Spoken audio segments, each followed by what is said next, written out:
Adventure in Pipeman on W4CY Radio.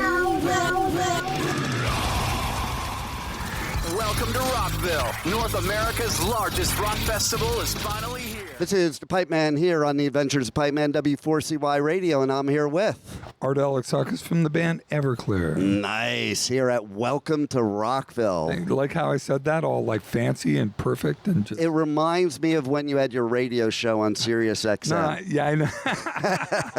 Freddie from Everclear's here, and he was actually my engineer and sidekick on the show. Nice. Yeah, they're still playing it. I love that. And they don't pay me. I don't love that at all. I don't love that either. Isn't that like 2025? Like it's 2017, really. They don't pay anybody, really. No, and I'll say it even though I'm on them, Spotify. Like, it bugs me because, like, I pay licensing and I pay royalties, and then Spotify pays you guys like pennies. No.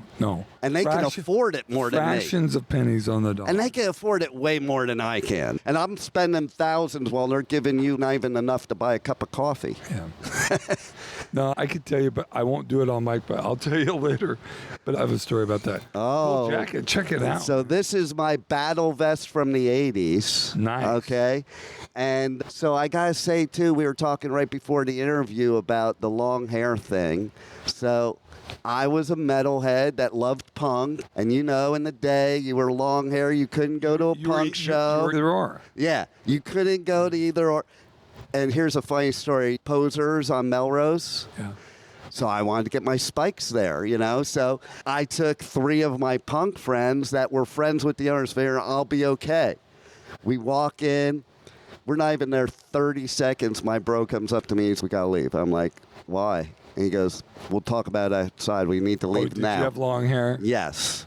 And then he tells me outside that, yeah, because we're friends with the owners, they gave the courtesy, but they said that we needed to get you out of there or they were going to kick your ass because I had long hair. So back in 1980, Black Sabbath did a tour and with Dio. Wow. Ramones opened up for him. And I went and saw him at the Long Beach Arena, about 9,000 people, a small arena. But when you're a kid, it looks huge. We walk in there, like we're a little bit late for the opening band, and all the lights are on, the band's on, and everywhere in the arena, everywhere is just fights, full on like fights going at the same time, like literally 30 or 40. I believe that. And I'm there with my punk rock friends, and I got long hair, and they're like, man, you got to get out of here. You got to put your hair back in a ponytail. It was just punk against metal. Oh, yeah. Now it's not a deal. Everybody likes everything. It was stupid then, though, because I remember being I was at Gora High. There were like 3 or 4 of us that were metalheads, like 2 or 3 punks. We were both getting the crap beat out of us by the jocks. And it's like, why not band together instead of being apart from each other? Right. So that's what's cool about today is we're all one big happy family now. You want long hair? Have long hair. You want short hair? Have short hair. Yeah, it doesn't even matter anymore. My grandson over here, he doesn't even know what that's like, where you couldn't be yourself at all. My daughter loves Green Day, loves Descendants, loves Pennywise, loves punk rock, but she also like Lamb of God, Rage Against the Machine. Deftones are probably her favorite band of all time. She says, nice. She says my band is, but not really. Well, she's got to say it to you, right? She says it to her dad. So I got to show you the other side. The other side has a lot of history because it's got blood on it from climbing up a Marshall stack and diving off, and the crowd moved while I was midair. Nice. And you can see these patches. They've been that was a Metallica patch. I can see. I can see James. And then you got Venom over here, way back with Kronos in it. But yeah, so I grew up in Jersey, and my dad one day, he came up to me and he goes, meet your new mother, and we're moving to California in 3 days. That was in 1980. And what happened to your original mom? Did she pass? Since then, yes, but I wasn't. Not at the time. No. Just dad being a dad. Yep, and mom was. Whatever. You know, but what a time to move to L.A., 1980. Yeah. So I was like, I I remember the first show I went to was at the Roxy on the Sunset Strip, and it was Motley Crue, but before they had an album when they were like horror punk. Yeah. And they tried to burn everything, to burn down the Roxy to bring Satan in. And I'm like, I'm never going to a real concert ever again. And that started me, the whole club scene there, and the Troubadour, and the country club in Reseda. I was down the street seeing X and the Germs. Nice. And the Flesh Eaters and bands like that. But even though I had the long hair and stuff, I knew friends that knew the Motley Crue guys and liked Motley Crue, and they're like, it's metal, they look metal, but it's punk. And I guess their first record, and I really like their first record. Yeah, before they did the hair and the glam, I mean, they were more like punk with the metal. They were the start almost of the crossover. They were almost like a prettier California version of the Misfits. That's a good way. I've never thought of that, but that's like a perfect explanation. And without all the muscles. It's funny because I am a Jersey boy, so it's like they are typical Jersey boys. Oh, yeah. You talk to Danzig, you barely understand. Oh, yeah. I interviewed Doyle on the tour bus. Oh, really? And the publicist warned me ahead of time of how to do the interview. Let's put it that way. And were they right on? They were right on the money. Okay. It took my engineer like 5 hours to edit the interview because I want to make an artist look really good. Right. That's my job. I'm not one of those people like, hey, I want to shock jock you. So there were parts he didn't sound that great. So I'm like, you work your magic, do whatever you can to make him sound good and like the most intelligent person ever. Did it work? Somewhat. A little bit. You guys just did something with the Whiskey a Go-Go a couple years ago, right? That was a couple years ago. You know what's weird? So I grew up in LA. I grew up in Santa Monica, and I used to take the bus and to the Sunset Strip for like whenever there was underage night. And because I turned 18 in 80. That was, wow. How old were you in 80? I was 12 and 13 okay, so in 80. 5-6 years on you. Yeah, I'm 58. Yeah, you're closer to his age. And that was like heaven. That was better than Disneyland. Love Disneyland. And that was way better than Disneyland at the time because it was girls and rock and roll and girls. Totally. Drugs and all that If you can remember the 80s on the Sunset Strip, you weren't there. Yeah, I don't remember it much. Once it turned into the super spandex, heavy metal, like long hair guys with better hair and prettier than even girls, I'm like, not my That's when I was out, like, okay, so I went to Slayer's first show ever, Metallica's first show ever, and then they left us and went to the Bay Area. So me and my bro used to hitchhike up to the Bay Area to go to the Exodus shows and the Possessed shows, and then Slayer was playing up there because they left us with all the crap we didn't want to go to. Yeah, the Bay Area had a lot of that speed metal and death metal and what's the one, Angel Frolic in the Park? What band was that? All the Filipino guys. Oh, I know Death what you're Angel. talking. Death Angel. Yeah. Death Angel. So the singer of Death Angel is now singing for Kerry King's project. Oh, okay. That makes sense. Yeah. That makes sense. And remember being a teenager and my life's goal was to go to London for the punk scene there. And it's so funny. Now I go over there and they're all saying they want to come here for the punk scene. It's so wild. Yeah. That was the thing is like I discovered punk in like late 77. I was like the perfect time. I was 15, right? Yeah. You know who played in my high school gymnasium? In Jersey? In Westlake High in Cali. Who? Oingo Boingo. Oh, yeah. Man, I love Oingo Boingo. Like they played in my gymnasium. That was Okay, so do you remember the first crossover show? It was at the Sun Valley Sportsman's Lodge. Do you remember that place? It was like an Elks Lodge. Okay, and so it was the first time you had metal and punk bands playing at the same time.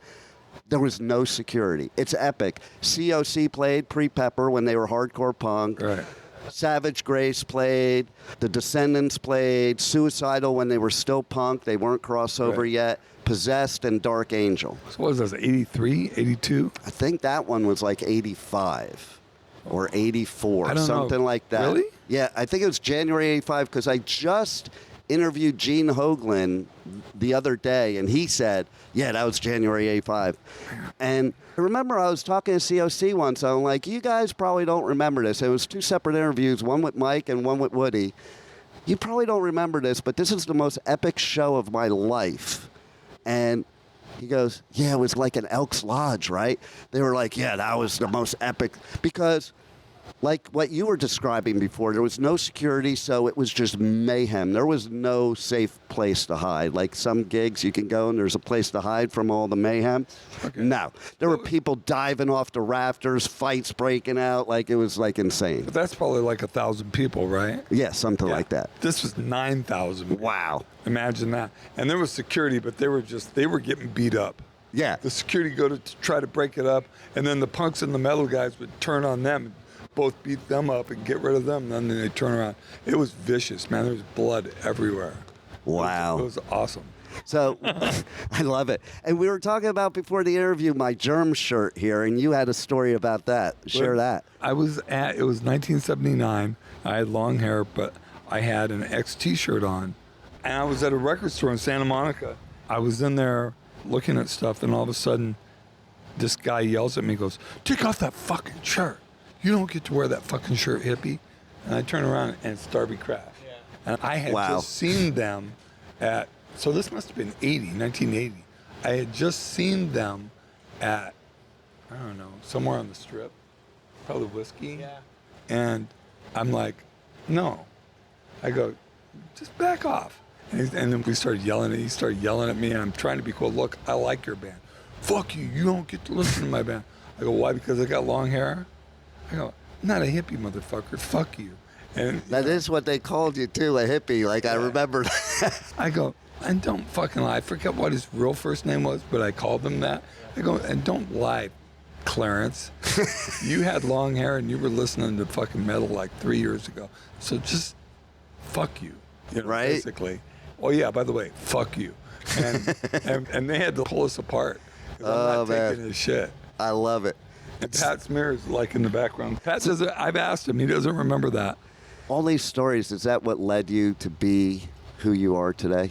Partly, yeah. I grew up in a housing project, single mom, my dad left. My brother died of an overdose when I was 12. Lots of stuff like that.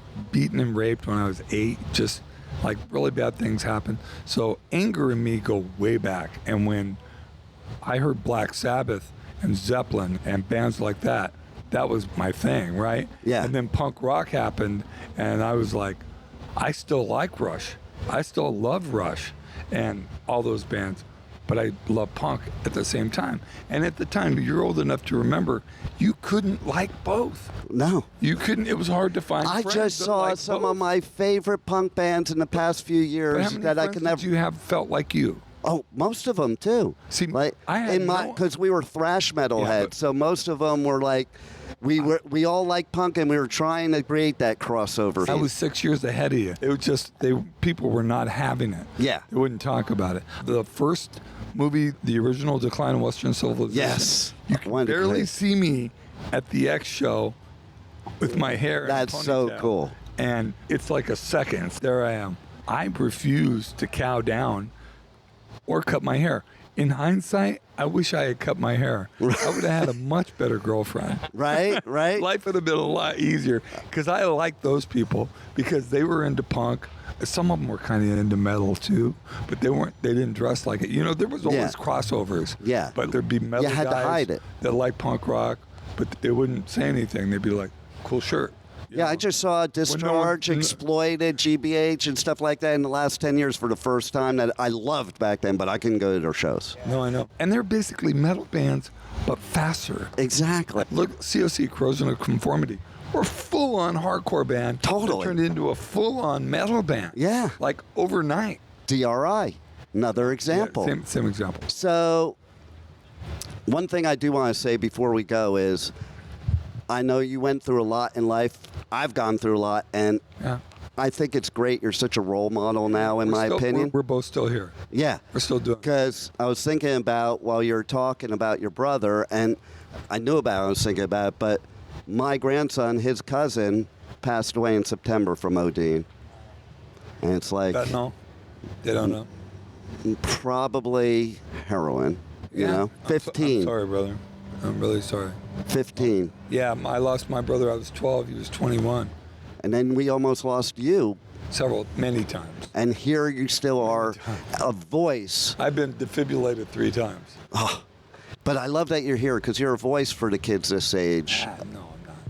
But I'm a voice of legacy, of just the fact that we're here, we're still doing it.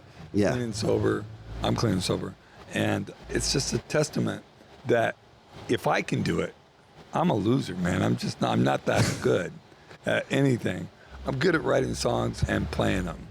But Yeah, I was going to disagree with you there. Well, it's okay. You can disagree with me. Because you are great I at can't music. see a softball to disagree with me. But seriously, I am so grateful that I get to do what I love to do. Look, I'm a guy in my 60s, and I get to play rock and roll in front of thousands. Welcome to Rockville. Absolutely. I love it. So happy you're here. Thanks, man. And I hope you keep going for another 20 years because Oh, God, you are a not me. badass. That sounds tired. Yeah, but you're a badass musician, and your music will stand the test of time long after we're both gone. All right. So thanks for being on the Adventures of Pipeman. Thanks, brother. Hey, everybody. This is Art from the band Everclear. I'm here with the Pipeman, and you're listening to W4CY Radio.